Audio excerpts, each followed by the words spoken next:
Մեծարգո պարոն վարչապետ, ազգային ժողովի մեծարգո նախագահ, ազգային ժողովի հարգելի պատգամավորներ, սիրելի քաղաքացիներ,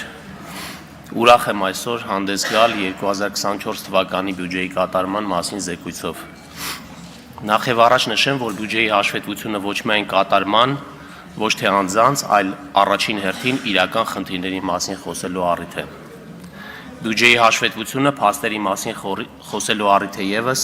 ինչը թեև այդքան էլ պոպուլյար չէ եւ գուցե շատ դիտումներ չունենա, սակայն այն է, ինչի նկատմամբ ուշադրությունը ապահովում է բյուջեի որակի եւ արդյունավետության բարձրացում։ Ուրախ եմ արձանագրել, որ հետաքրքրվածությունը բյուջեի նկատմամբ տարեստարի աճում է, պայմանավորված նաեւ այն հանգամանքով, որ ֆինանսների նախարարությունը շարունակաբար փորձում է վերջինիս բովանդակությունն ավելի մատչելի դարձնել, ընդլայնել հաղորդակցության ուղիները, այդպիսով բյուջեի շահառու տարբեր խմբերին առաջարկելով ավելի հասցեական բովանդակություն։ Թույլ կտամ ինձ ասել, որ բյուջեն մեր բոլորի մասին է, Հայաստանի Հանրապետությունում ապրող յուրաքանչյուր մարդու մասին։ Վարչապետն ասաց, որ բյուջեի ծախսային մասի շահառուն ենք մենք բոլորս, առանց բացառության։ Ես ուզում եմ ավելացնել, որ բյուջեի ձևավորման մասնակիցը ևս բոլորս ենք, առանց բացառության։ Հայաստանի Հանրապետությունում բյուջեի ձևավորումը ամեն մեկի մասնակցային պատասխանատվությունն է։ Հայաստանի Հանրապետությունում չկա գոնե մեկ մարդ, ով հարկ չի վճարում։ Հակառակն անհնարին է։ Եթե որևէ մեկը որևէ բան է գնում խանութից կամ վճարում հոսանքի, ջրի, գազի վարձը, նա արդեն հարկ է վճարում։ Ավելացած արժեքի հարկը, որը ներառված է ապրանքների գնի մեջ, վճարում է սպառողը, վաճառողի միջոցով։ Եկամտային հարկի զգալի մասը վճարվում է գործատուների միջոցով, բայց սրանք սպառողի եւ աշխատավարձ ստացողի հարկերն են։ Հետևաբար, բոլորս այս կամ այն չափով պետական բյուջեի համահեղինակներ ենք։ Հետևաբար, մենք բոլորս ենք ձևավորում մեր միջոցներով ապահովված եւ մեր կարիքների համար ծախսվող այս համակարգը։ Երբեմն այս համակարգի բարդությունը ստիպում է մտածել հետևյալը. իսկ փող հավաքելու եւ հետ վերաբաշխելու իմաստը իրավամբ ո՞րն է։ Ո՞րն է այս շղթայի էականությունը եւ անհրաժեշտությունը։ Եթե կարող էինք ունենալ պարզ մի կյանք, որտեղ ոչ հարկ վճարելու, ոչ էլ այդ գումարը ծախսելու կարիք կլիներ։ Այդ դեպքում է, որ մենք պետություն ուղղակի չէինք ունենա։ Եվ եթե մտքի ծայրով անգամ անցկացնենք, իսկ պետք է որ ունենալ այդ պետությունը թե ոչ, ապա կբախվենք մի այլ իրականության, որտեղ անհնարին է գոյություն ունենալ անկախ, անհնարին է, որ այդ դեպքում մեկ այլ պետության կազմում չհայտնվեինք, որ ինքը կորոշեր, թե մենք որքան հարկ պիտի վճարենք եւ ինչի վրա պիտի ծախսվեն մեր կողմից վճարված գումարները։ Ես ուզում եմ, որ հաշվի առնենք այն փաստերի էականությունը։ Ուզում եմ, որ հասկանալի դառնա այն, որ հարկային համակարգը ոչ թե արհեստականորեն ձևավորված բարդություն է, այլ աշխարհում գոյություն ունենալու նախապայման։ Դարեր շարունակ ապրելով տարբեր կայսրությունների կազմում մեր իսկ կողմից վճարված հարկերը ծառայել են ոչ թե մեր բարեկեցության բարձրացմանը, այլ կայսրության հզորացմանը, եւ այս համատեքստում մեր բարեկեցությունը կայսրության համար ամենևին առաջնահերթ չէր, եթե չխոսեմ այն մասին, որ որոշ դեպքերում մեր գոյությունն անգամ ցանկալի չէր։ Եվ ուրեմն այս բարդ համակարգի արդյունավետ գործունեության ապահովումը կենսական անհրաժեշտություն է հանրային կյանքի կազմակերպման եւ զարգացման համար։ Ուրեմն այս բարդ համակարգի ամեն փոխգործակցություն եւ փոխազդեցություն էապես պայմանավորում է մեր ինքնուրույնությունը, կայունությունը, հաջողության եւ երջանկության ձգտելու այդքան կարեւոր նախապայմանները։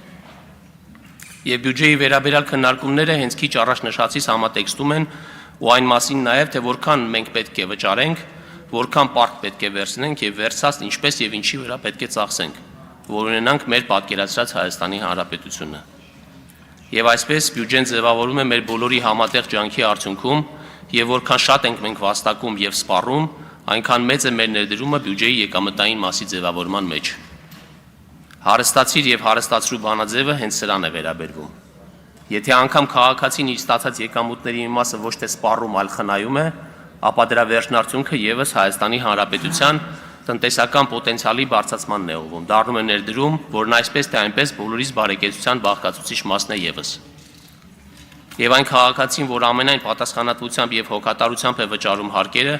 պետք է ամենայն մանրամասնությամբ եւ համոզվածությամբ նկատի, որ արդար դաշտ է գործում։ Վերջին տարիների մեր քաղաքականությունը հենց այս հիմնական նպատակին է ուղղված՝ վերականգնել արդարությունը եւ երաշխավորել, որ բոլորն են վճարում հարկերի իրենց հասանելիք մասնաբաժինը։ Սրա մասին խոսելը հեշտ է, սակայն փաստացի իրականացնելը ոչ թե բարդ, այլ ցավոտ։ Ասում եմ ցավոտ, որովհետև ինչպես այլ, այնպես էլ մեր հասարակությունում գտնվում են մարդիկ, ովքեր բոլոր հնարավոր մեթոդներով փորձում են խուսափել հարկ վճարելուց։ Ավելին, հարկ չվճարողին թվում է, որ իր գործարկած խարդախ մեթոդը հնարամտության արդյունք է, պարզ ասած շուստրիություն է, որը ոչ միայն ամոթ չէ, այլ նաև խիզախության դրսևորում է, չէ որ կարողացել է խաբել պետությանը, կարողացել է արտոնյալի կարգավիճակ սահմանել ինքն իր համար, դեռ մի բան էլ ոգևորվել դրանից։ Սա մեծ արատ է, չափազանց մեծ արատ, որը թուլացնում է պետության հիմքերը, թույլ չի տալի շարժվել այն ուղղությամբ, որը կապահովեր կայուն պետություն ունենալու առաջնահերթությունը։ Այս արատի հաղթահարումը գոնե ինձ համար շատ պարզ է։